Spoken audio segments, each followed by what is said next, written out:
tere, mina olen Eleri ja head uut aastat teile. Uue aasta saabudes me hakkame tihti mõtlema sellele, kuidas ja mida saaksime teha, et uus oleks eelmisest aastast veel parem. Ja käesolev seeria on tehtud lootuses just selleks, et tuua sind veel lähemale Jumalale ja õppida teda kuulama ja kuulma. Ja esimene teema ongi üldiselt Jumala kuulamine.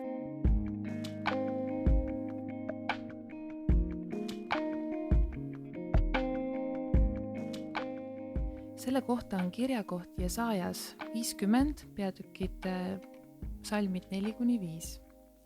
Issand Jumal on mulle andnud õpetatud keele, et ma oskaksin vastata väsinule, virgutada teda sõnaga. Ta äratab igal hommikul, ta äratab mu kõrva, et ma kuuleksin õpilaste kombel. Issand Jumal avas mu kõrva ja ma ei ole vastu pannud, ma ei ole taganenud. Väike selgitus ka sellele kirjakohale on see, et kristlastena usume, et kõik väeline ja meie jaoks hoomamatu Jumal on teinud otsuse meid oma plaanidesse kaasata ja meiega suhelda.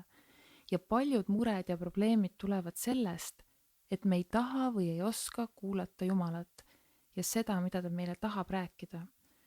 Me ei tohiks Jumala kõnetusest taganeda või sellele vastu panna. Ja selle seeria eesmärk ongi tutvustada viise, kuidas Jumal räägib ja aidata ka ära tunda püha vaimu kõnetusi meie eludes. Ja teada, et Jumal suhtleb meiega. Selleks on lihtsalt väga palju erinevaid viise.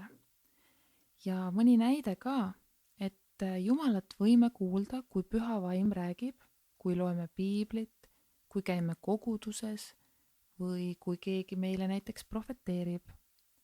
Ka minu elust on erinevaid näiteid nendes kategooriates.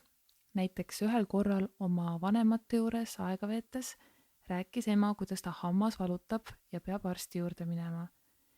Ja siis ma tundsin, kuidas püha vaim hakkas mu südames tööd tegema. Hakkas nagu kripeldamise tunne. Tunnetasin ära, et püha vaim tahab, et ma palvetaksin seal ja kohe oma ema eest. Minu vanemad ei usu Jumalasse ja ma pole kõva häälega peal söögipalve nende juures palvetanud. Mu süda hakkas väga puperdama ja ma hakkasin higistama, kuni lõpuks võtsin julguse kätte ja tegin seda. Ja ema hambavalu ei läinud kohe ära, aga ma tundsin suurt rahu, et olin kuulanud Jumalat ja teinud tema tahte kohaselt.